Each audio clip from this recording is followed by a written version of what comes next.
for being on the show with us. No worries. Yeah. It's just a nice Saturday afternoon here.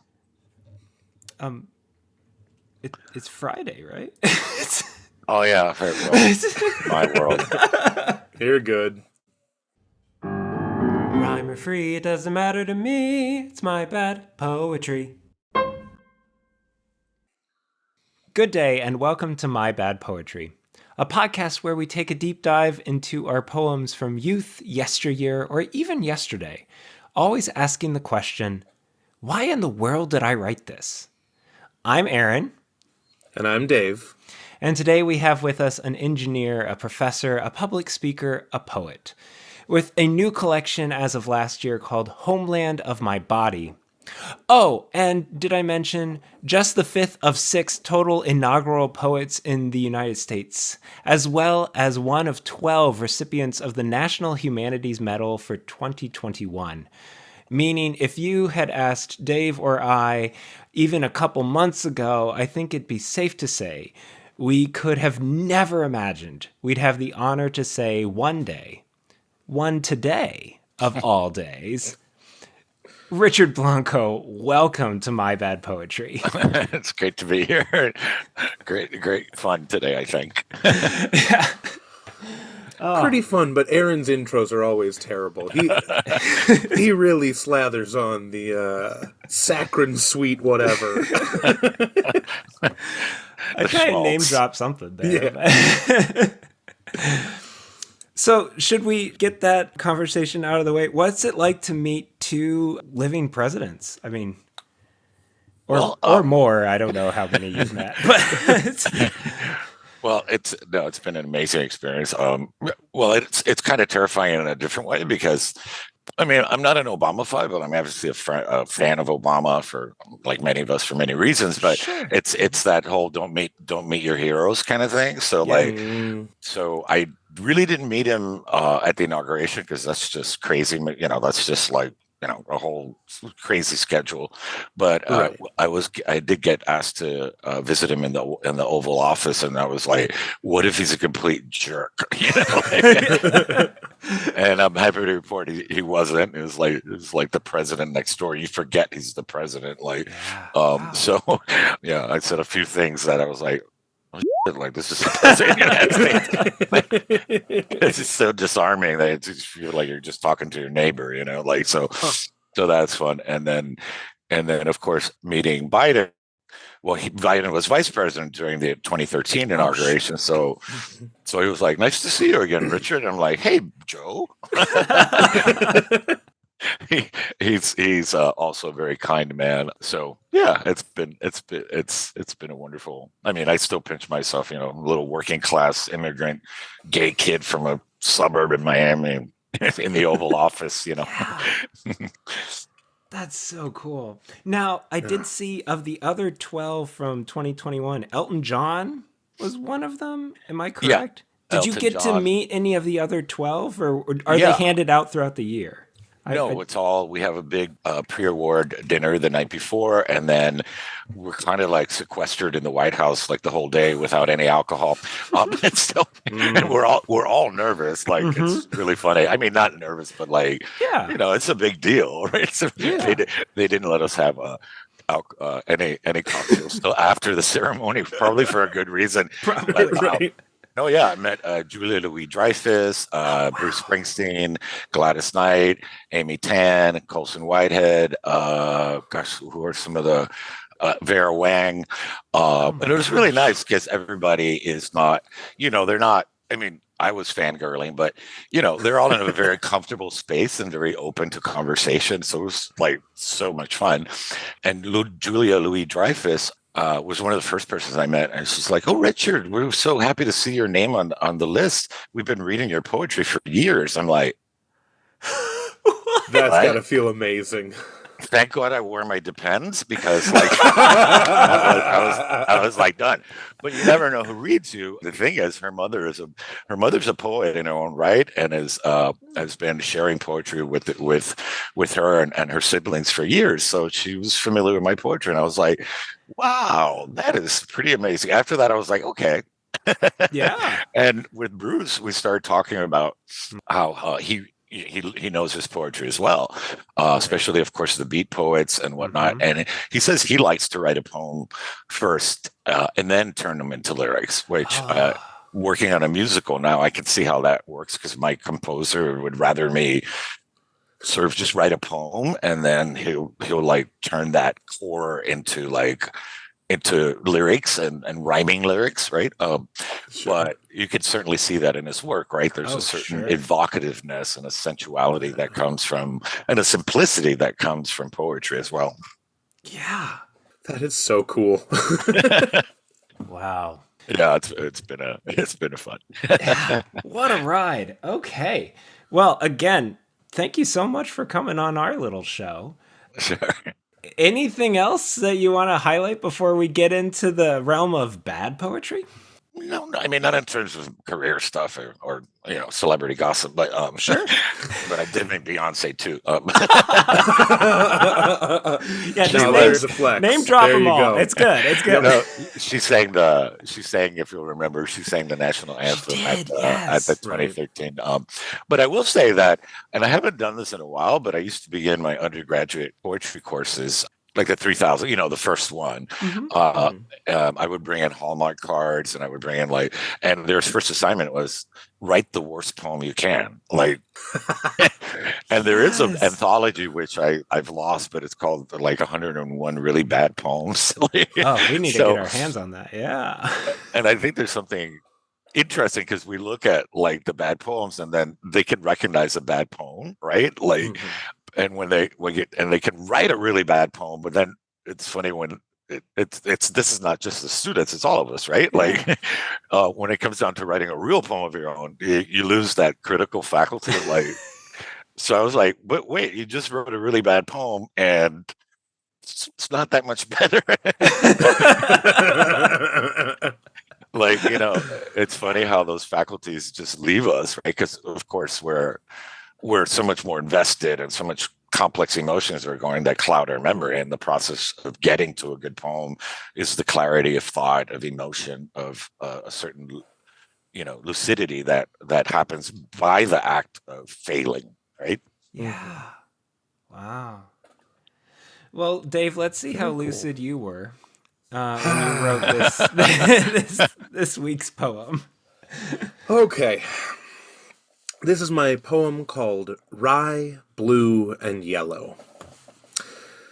Blooming bursts of yellow, growing from a sea of green. My soul feels the mellow through neighbors' comments mean. They cultivate a meaningless crop, made for society's mundane call. Myself, I like to pick the top and make dandelion alcohol. Those are pretty good rhymes, though. Slight rhymes and whatnot. Right? I felt it was very cute. It's also justification for an unkept Is that a thing, though? Can you actually make alcohol of dandelion? Oh, yeah. Mm-hmm. Well, we know what happens if there's ever a vodka shortage. I know what to do. Yeah. Oh, yeah. Yeah. My sister makes dandelion wine. Do you do that, Dave? I've been making mead for about 2 years now. Ah. And this year is going to be my first time trying to make dandelion wine. Okay. And I've been told it's either delicious and refreshing and great, or it tastes like rancid butter and just the worst thing you've ever put in your mouth. So we'll see how it goes. Kind of like a poem. There you go. That should be our new standard. What kind of dandelion wine is this? Wow. Well, Richard, you gave Dave a compliment for that. A nice slant rhymes and everything. Yeah. I think it's not my fault. I'm a genius. These things just happen sometimes. We could retire into the sunset now. This is. But let's get into the poems that you have brought for us today. Yeah. You've given us a couple that went nowhere, and then some that have been reworked and have finally found kind of the light of day. So let's start with one that went nowhere, and we'll maybe discuss where you think it failed. So I think, so I'll give you a little history about this first one. So I think sometimes poems fail, and I profess this to my students and myself all the time, because I have to remind myself all the time to never put the idea before the poem, right? Like, because then we're just expounding and we're not really discovering anything new. We've already made up what the poem is going to be about, and whatnot. And frankly, they're just not that much fun to write as that poem that sort of you're just kind of, going with the flow, and then something miraculously, there's some kind of moment, where you like discover something that you didn't come to the page with. And so this first poem, which is Emily Dickinson's Recurring Dream of a Failed Bridge, was actually my second book. I was going to write, the best poetry book ever written in the world,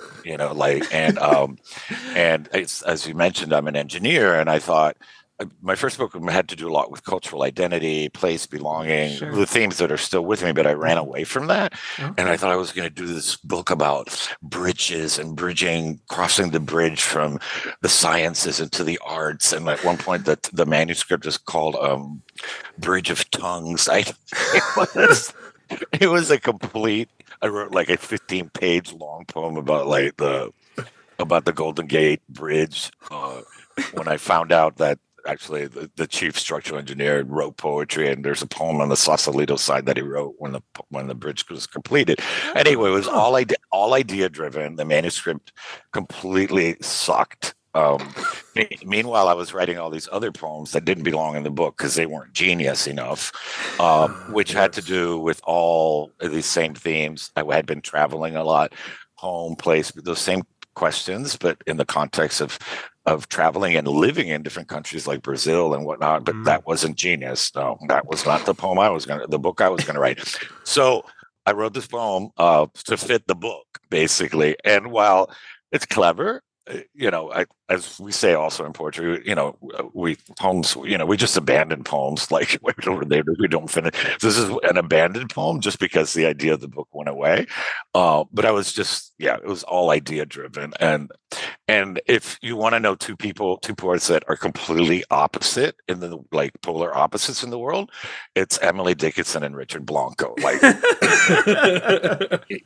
I can't. I'm Cuban. For me, like a 20-line poem is like a short poem, so. Sure. And then try to imitate horribly like Emily Dickinson's voice here. So here it is. Emily Dickinson's Recurring Dream of a Failed Bridge. Dreams, a steep bridge I am eagerly climbing up. Its apex in sight, the high goal I set to reach, ready. But it ends so many things do. Aflame our daily endeavors, like this dreamed bridge, severed. Two ends, on one side this, I stand, no means to cross. Below, the greedy river bends, a crooked happy smile. Two ends, on that side there, spring, a lover, oh boy. And where it was I never did go, where death be not this bridge. like there's so many dashes in that, it's insane. For our dear listeners, I think there are at least 4 M dashes. There are 4 M dashes in every stanza. Yeah. So in case you didn't 16. know, when in Emily Dickinson, do as Emily Dickinson, right? Right. When in doubt, M dash. I just realized spring, a lover. Well, that's clever. Oh yeah. But then again, I do like something like that. The river has a crooked smile, but the poem you can sell says nothing, right? Because it's not my voice, and it's not even like sort of to Emily Dickinson. But what does Emily Dickinson have to do with bridges? She never crossed anything. She stayed in the same. She stayed in the side. Yeah. Right. She never saw a bridge. And maybe that would have been a more interesting poem, right? A more personal contemplation of that irony. But frankly, Richard Blanco, Emily Dickinson, just not a good pair. I love love the death be not this right, but that's right, and that's stolen right from another poem of hers, I think, "Death Be Not" or something like that. Death be not proud. Is that Emily Something like that, right? Yeah. Yeah. Oh man. Wow. Like when you're Cuban, you're really melodramatic. So like to try to be extra melodramatic. I have to actually always cut that back. I have to because I can be wrought, but then I can be overwrought, and so it's like this fine balance between between those that fine line between those two things. I will say I do hear Emily Dickinson in this, and it feels when in a musical, when you have a dancer who's supposed to be pretending to be bad at dancing, like you can Right. tell if that person actually knows what they're doing. Like if I'm pretending to be a bad dancer, I'm terrible because I'm not good enough at dancing to know what's bad in dancing. Yeah, you're right. That's a great analogy. Yeah. Well, speaking of, I mean, I'm a good dancer, obviously being Cuban, but if I do say so myself, but I do that sometimes. So we live in a part of the year. I live in my home in Maine, and this is a thing we go do. We go see really bad white people dancing, and then I start dancing like them, and my husband cracks up and is like, he can't dance, but but it is funny, like because I'm having a blast, but it's like I can't even dance as bad as them because I know how to dance. Well, speaking of Julia Louis-Dreyfus, remember that episode where she kicks and whatnot? Yeah, that's kind of like what I do. Oh wow. So this was an abandoned poem because you, knowing what good poetry was, you trying to imitate Emily Dickinson, you just knew it didn't click, right? Yeah, and like that, there were I think a bunch in the manuscript, but also there's nothing of me in there. Like at the end of the day, it's again, it's the idea versus as I say in my classes, that in the contemporary context, the discovery is the poem, right? It's the thing that you discover is what makes that poem and the reader go like, oh shit, like wow, and you can see the process of getting there, right? Of course the poem gets revised, but most of the drafting is get to that point where there's not where the essence of the poem emerges from the practice of actually just writing the poem or attempting the poem. So this poem knew what it wanted to be right from the beginning. It was never going to go anyplace else, and in that way it's like I abandoned it. Sure. So, on the engineering side of things, did you ever design a bridge? Yeah, I used to. So that was part of like what I wanted to sort of include in the book. So for a while, I specialized in what's called bridge hydrology, which a lot of people think is the guy that's sitting in the booth racing the drawbridge. Right. Yeah. So, and it's not. So bridge hydrology, when you first start to design a bridge, you actually have to study the flood basin, study the river or the estuary, and model all kinds of things and then you create this like 200-page report that then goes to the structural engineer that tells the structural engineer how to build the bridge in terms of its foundation, because that's usually why bridges get washed out. It's not if the bridge hydrologist doesn't do the correct math, then the bridge stands no chance. So, but it was really also a very contemplative thing because you actually go out and like to the river and like wade in the river, and it's almost like you commune with the river, and it's funny, like a little creek will, when you look at the flood maps, will widen to like a floodplain of hundreds of feet. So you have to build a bridge that long because it looks like it's just a little creek, but it's not. So all sorts of interesting parts to that, and yeah, there's a great metaphor in that. But I write some engineering poems that are successful, but they're more like hermit crab poems where I borrow some of the language or some of the concepts, like you'll see in one of the poems I have for us today. And that's different because that I'm close to, right? Like that, sure. I can own that in a different way. But yeah. just gonna say, you don't usually think of engineering poetry. Like, when I think of poetry, because I am a cultureless swine, I usually think of like, oh, isn't the sun pretty and stuff. So it's very fun to have, like, some engineering background bridging that gap. I just wish someone would write a book of like beautiful engineering poetry, like the best engineering poetry. No, I don't think that's going to happen. But like, there is a book that changed my life that's called "The Existential Pleasures of Engineering," which sounds like a really bad porn movie. But or something by Kafka. Yeah, I don't know. Like, but and it's what gave me permission to sort of. I had been working in my engineering office for several years before I should say I started writing in my engineering office because half my job was writing reports, studies, letters, and proposals, which were like the lifeblood of, getting a $40 million job awarded. So I really started keying into language in a way that I had never before, but in a way that was also like hands-on, like my job, that was my job. And so that's actually so I didn't start writing until I was 27. It was partly understanding how important language is in anything that sort of keyed me into that. I always wanted to do something creative in addition to my engineering. But what I've learned along the way too is that, at least for me, and I always tell my students this as well, like every endeavor in life, it takes both left and right faculties of the brain, right? And the best things happen when those things synthesize.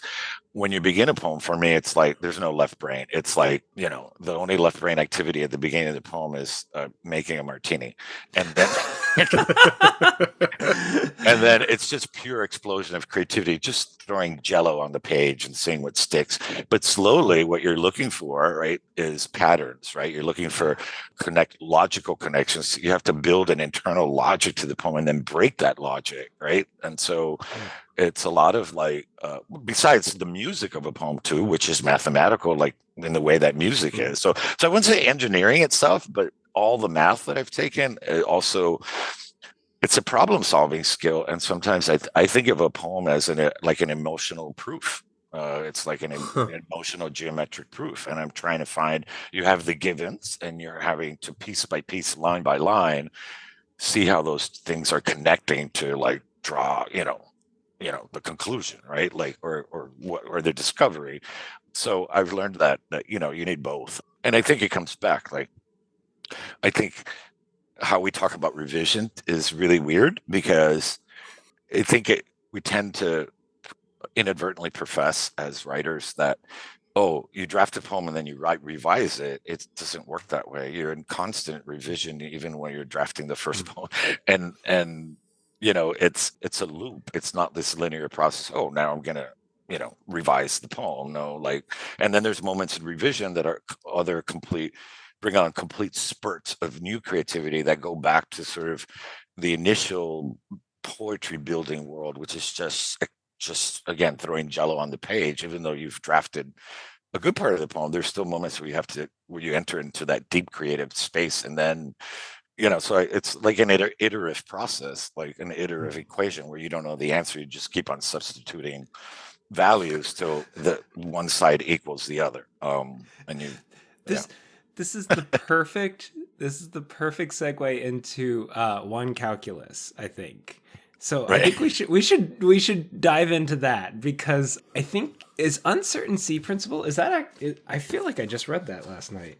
Is that in your newest collection? Yeah, that's in the new collection. Perfect. So we get to see the beginnings of that. Right.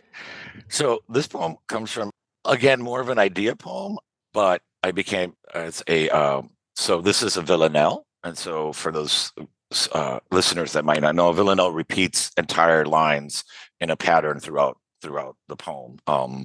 And so I thought about that and thinking about X and Y, my math background, and sort of trying to create a trope around it, but it kind of, I don't know. Well, you'll be the judge. It kind of never got someplace And Okay. I have pages and pages and pages and pages and pages of drafts of this poem. But again, I was like, this is a really good idea, and I'm gonna use a villanelle because it repeats 2 lines, right? So And throughout X's the and poem. Y's. So Yeah, okay. right. So one calculus. I've calculated the world with X's and Y's, done the integration, the differentiation of numbers and letters without rhyme. The bend of a branch or the arc of wings? Simple. Y equals x squared, a second order equation ordered out of a world of X's and Y's. An I for a sun or the sun for a dime, circles all the same, easy configurations of a pencil over a page without rhyme. I'll tell you, with the simplest curves and lines, I've built bridges, changed rivers' destinations, and designed the world out of X's and Y's. I can even break a wave into cosines, slice the moon, translate every fascination into numbers and letters, but no rhyme. Watch me take the square root of my imagination, divide by 0, scramble the constellations, continue to X the world and find all its Y's till a rose's spiral, calculated, unrhymes. So I will say, like, so I'm also like really anal retentive as an engineer. And I'm tempted to say I have no bad poems. only because if I don't get them to some place where I feel at least they are decent, I won't even. I'll just abandon it. I'll just abandon the notes. Sure. And I insist on and it's hard for me to move on to the next poem. And of course, to varying degrees of success or not success, but I don't consider them bad poems. I just consider them poems that just don't do anything. But I won't leave I won't I don't know if I'm explaining myself. I need to get to a decent draft, or else I can't move on to the next poem. Right. And then I may never publish the poem. But at least I feel like, okay, I was able to pull something off. You know what I mean? Yeah. You can tell this wasn't just thrown to the page and left. You polished this a bit. Oh, but like I said, I got pages and pages. Yeah. I was driving my husband crazy. And this poem it was, God, I remember we were living in Guatemala at the time, so that's at least 15, 20 years ago.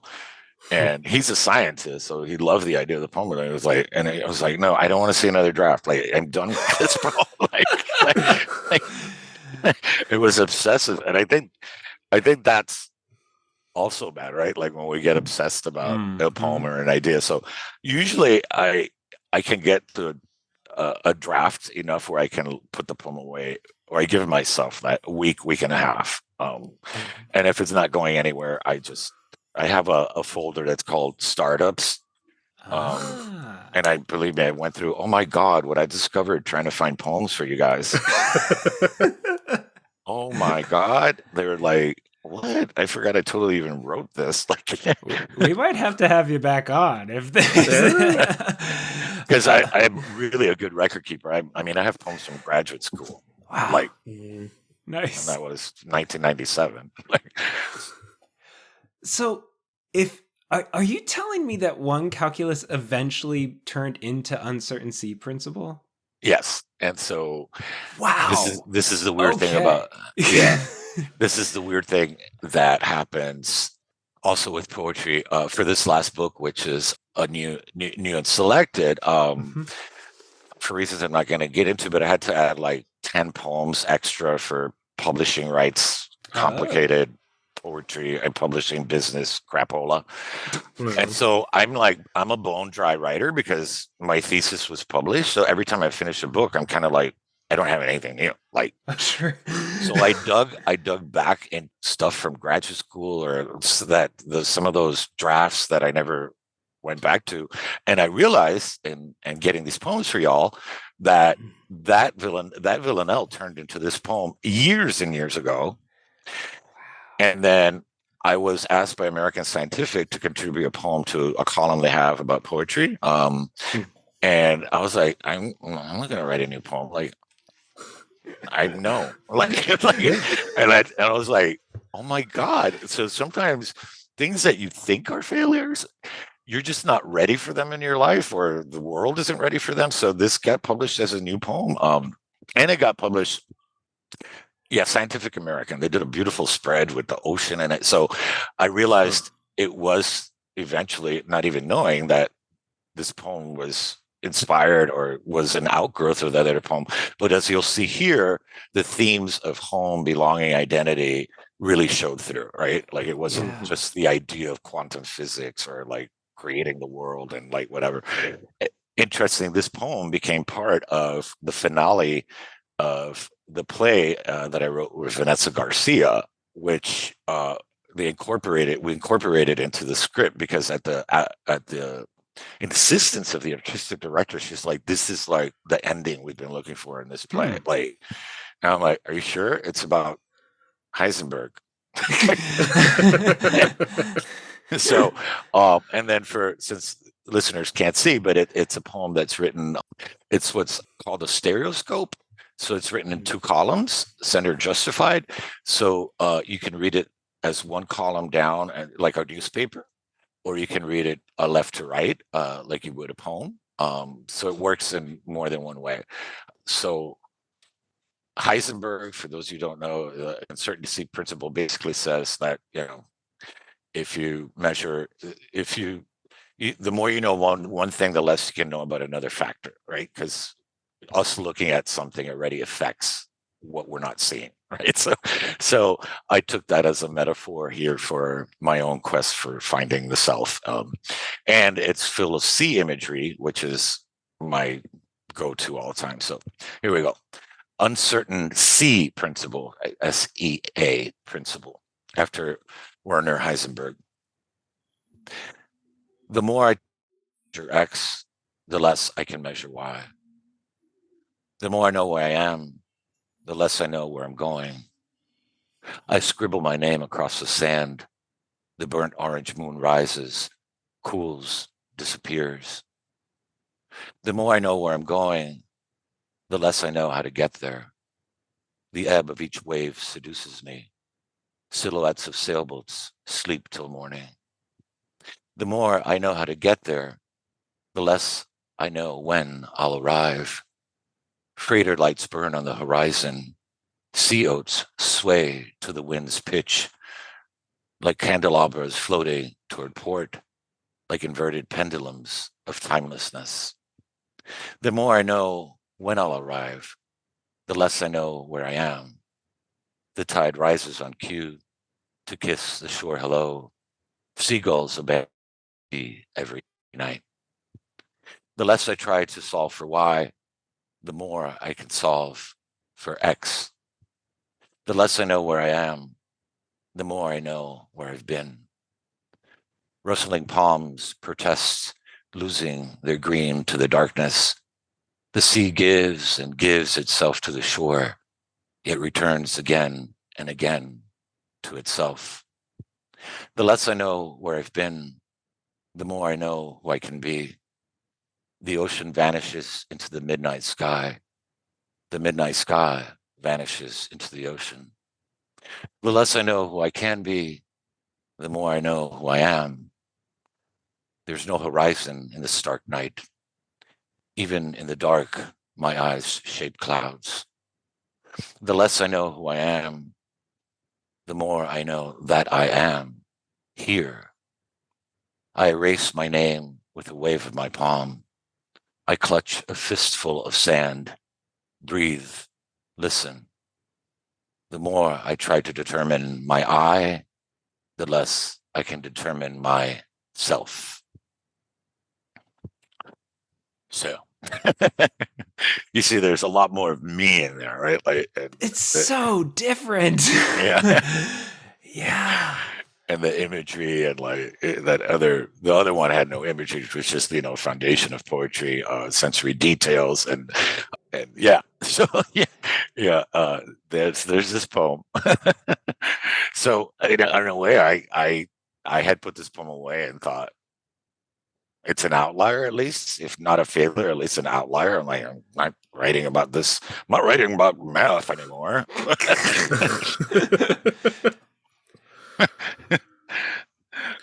Well, I feel terrible because now that we've observed it, we've changed the outcome of how it functions. Right. Right. Woo, Heisenberg jokes. I did want to ask because I've encountered, what do you call these, stereographs? Is that what they're called? Stereoscopes. Stereoscopes. Okay, stereoscopes. Yeah. I've encountered these before, and I've always wondered. And again, this is a debate that we've had in the past about like author's intent versus like the reader's understanding. You did something here, and I don't know if you even caught it, but in the roughly the middle stanza where it's the less I know where I am, the more I know where I've been, after the single line break. When it gets to the rustling palms protest losing, you then jumped down a line and read they're green to the darkness and then went back up to read the sea gives. Right. That's the only time in the poem that you chose to read down before going over. Right. And so like I've always wondered, like, are there days where you're like, I just prefer to read the left side first and then the right? Or when you encounter these poems, or when you have to read these poems that you've written aloud, how do you make that choice?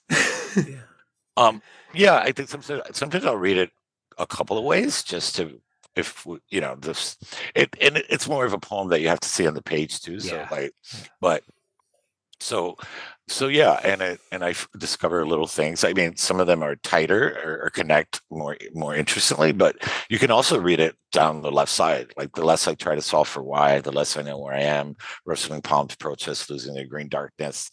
You know, like you can just read it like a column, like a newspaper article too. Yeah. It's so fun. Now, do you think that the X and Y is what ultimately led you to writing in 2 columns? Like, was that? Yeah, and the idea of the duality, right? So like, and the stereoscope, right? So you can see it one way, then you can't see it the other way. You know, you can't see it both. You can't see it both ways at the same time, right?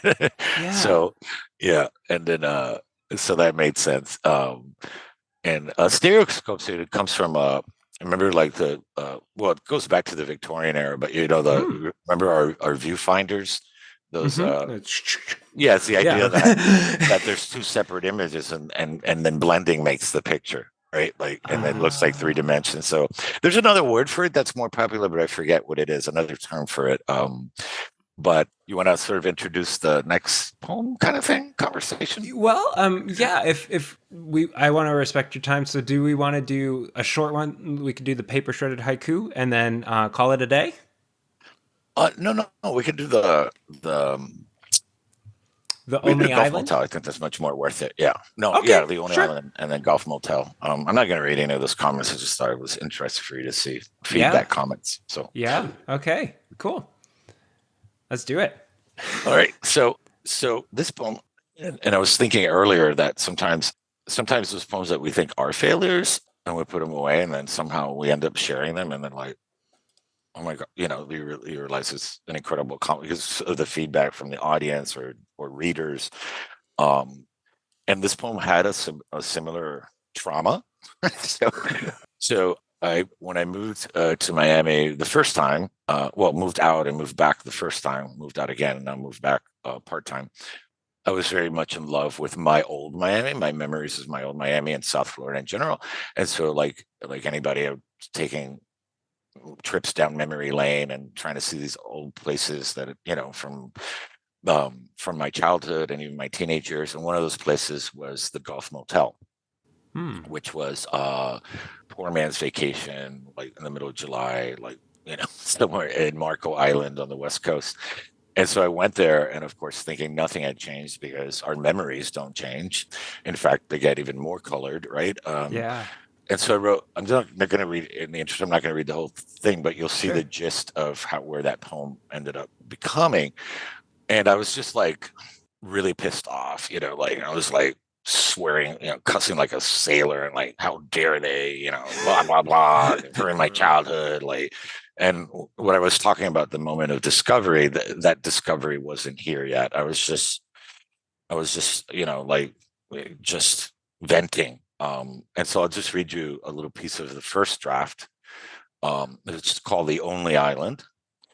There should be nothing here I don't remember. No curtain of luxury condos eclipsing the beach with their colossal shadows and imperial names towering above rows of perfectly spaced palms along widened avenues.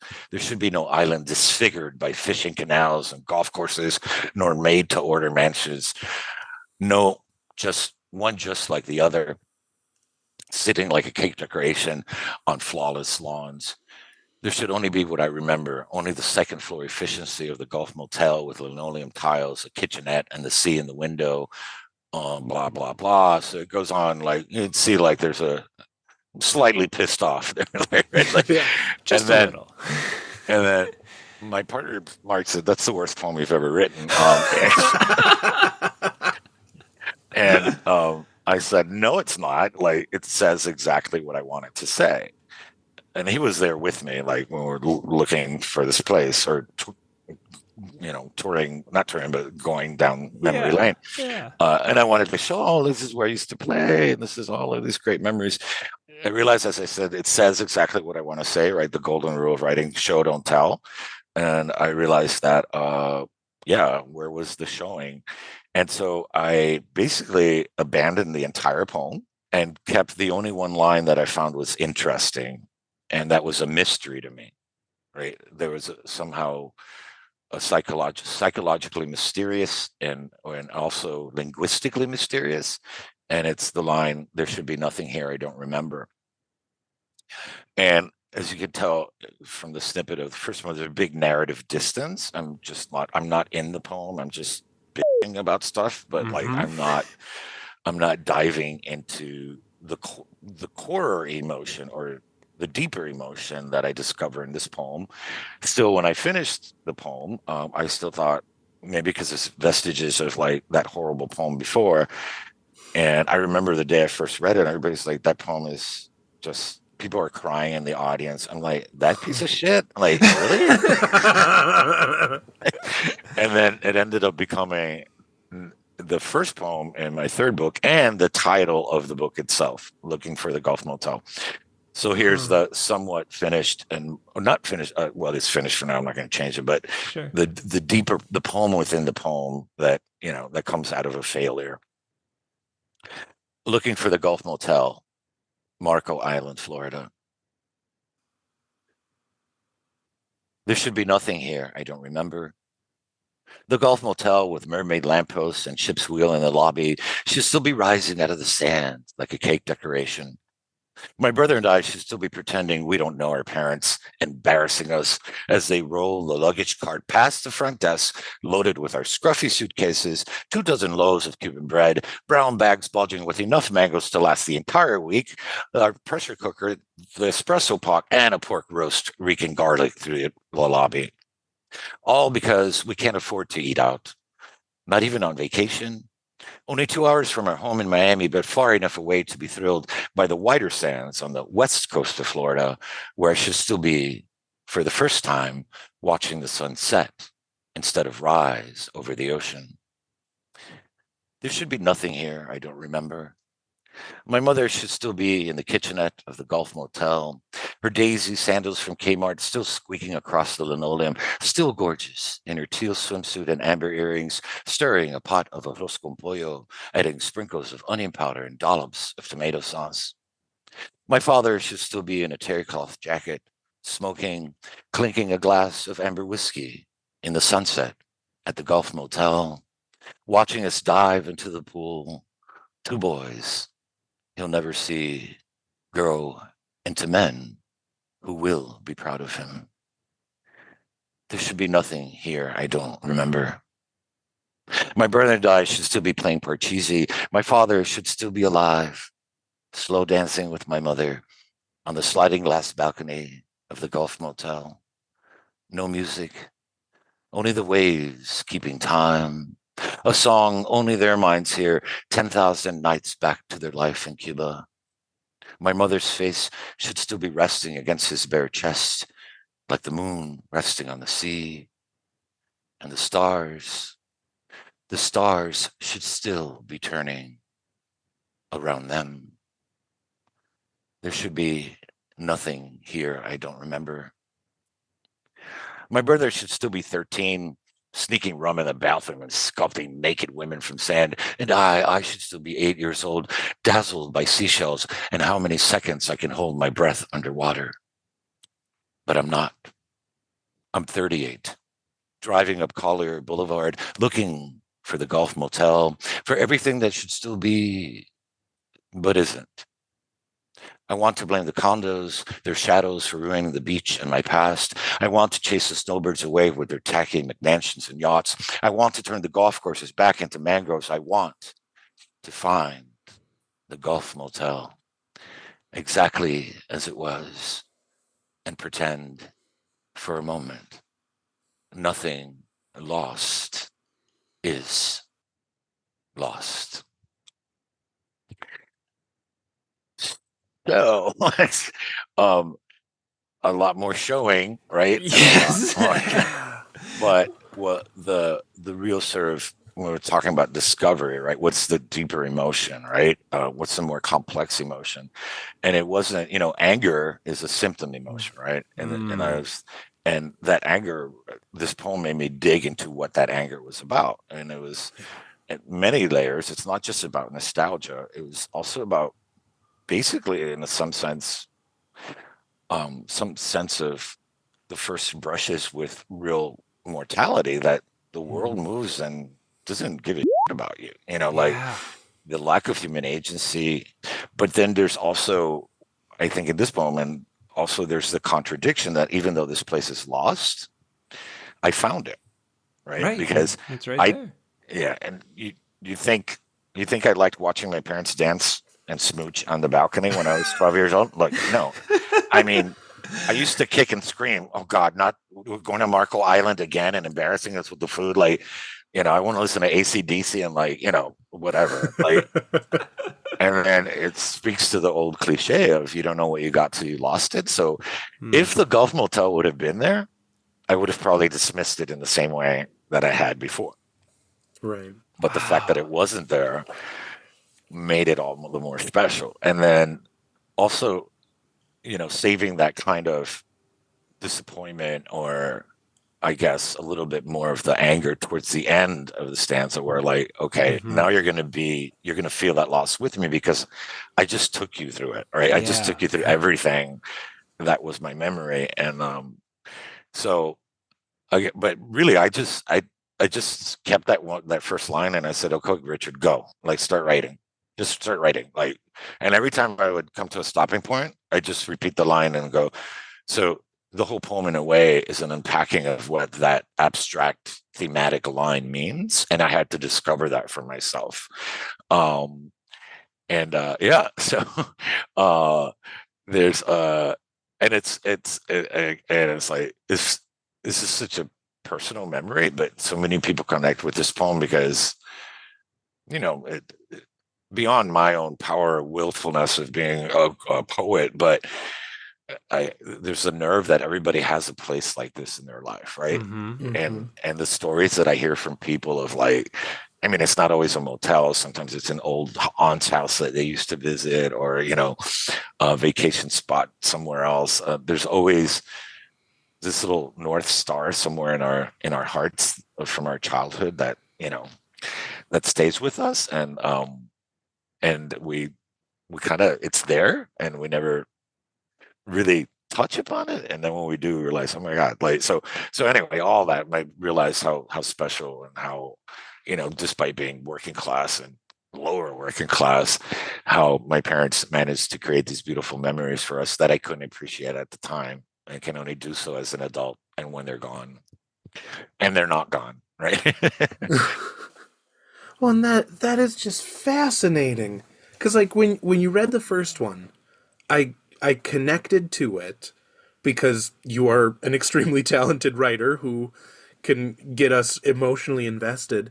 But thinking it through in the first one, it was just, yeah, I'm angry that my childhood is gone, and that's all Right. I got from it.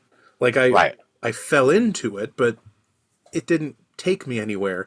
But this one, it just I there were so many lines where you could have stopped and I could have just sat in silence for like a minute, just living my childhood and also living part of yours. That it's Yeah. just incredible.